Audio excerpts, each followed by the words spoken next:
I've never been to prison before, never been arrested for stuff before. I don't live that kind of life. But I went to prison, and when I got there, it was petrifying, it was scary. But something inside me said, this is where I want you to be. This is the place you need to be. This is how, this is what it is.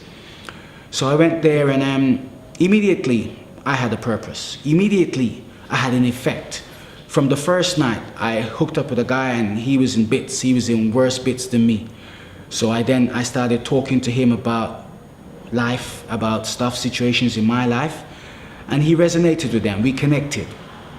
And so he said, so what do you think? I said, well, God's working, God's working. I don't understand it. I'm a sinner. Quite frankly, I ain't been in church for ages. I do know of God. My grandmother planted the seeds way back in the day. But as we do, we get large and we are in charge. We ignore God. We ignore the rules. We ignore the 10 Commandments. We ignore loving our neighbors as ourselves. And we just do what our egos tell us to do. We do what we think, we think is right.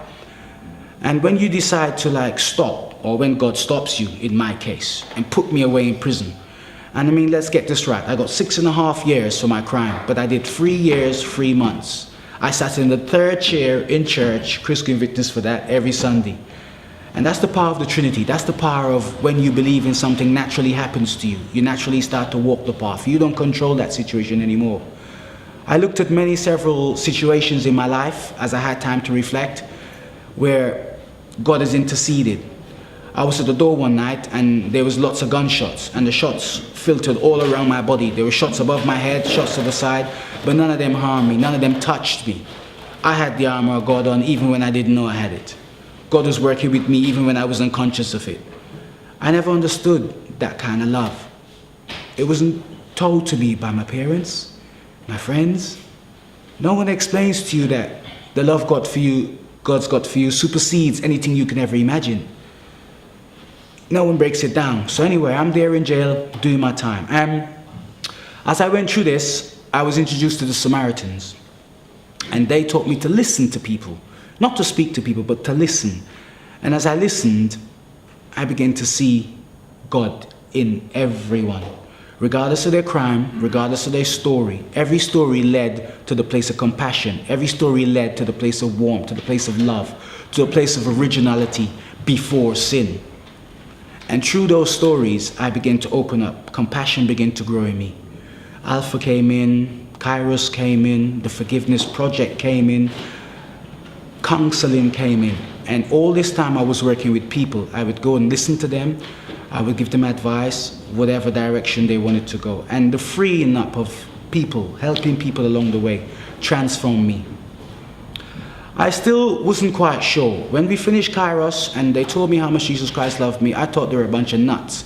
Because they came from the road, they were all middle-class white people. They had no connection to my life and what really happens in the ghetto. What really is reality for me is not as far removed from their reality. But they kept drumming home. They kept expressing it. They kept showing it. They kept telling me. So I accepted. I accepted on many different levels. I practiced what they told me. I went out to cells, and I never Bible bash people, and I don't believe in that. I believe in letting God do the work. I plant a seed. I say a word, I say a little bit, and I let the rest happen. If it happens, good for them. Glory be to God.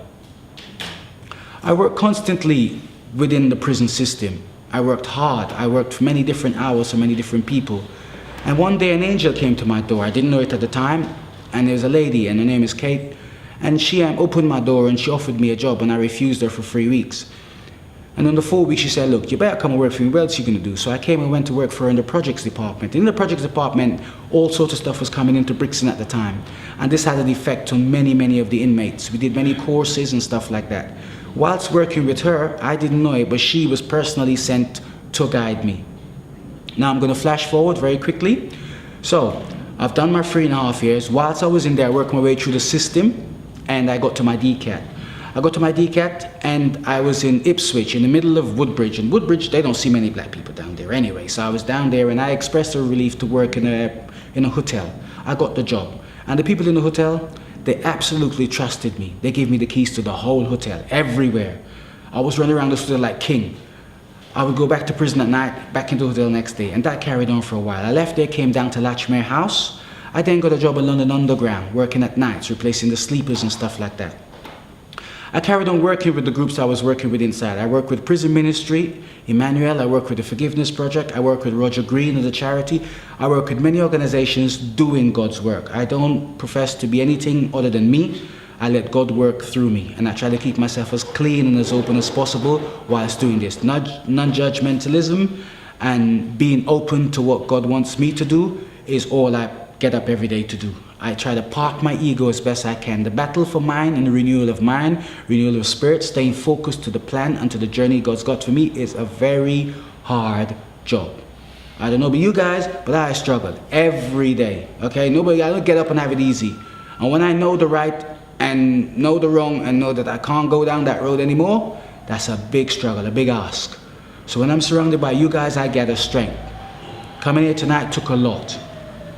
Finding out that God's got this plan for me, I decided to find out what more He's got for me. I'm halfway through a ministry that I'm doing. It's called the Interfaith course, whereby I'll be dealing with all faiths. Some Christians have problems with this, but I don't. I'm coming from the love of Christ, and Christ is capable of doing anything at any time in any situation. So I'm going with Him in the power of that. I also work with prisoners. I work with resettlement. I go into prisons and I do that. I work with, like I said, the Forgiveness Project is a course where we use forgiveness as restorative justice.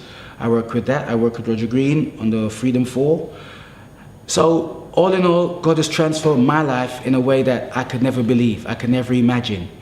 But the most earnest and heartfelt thing is that God really loves all of us.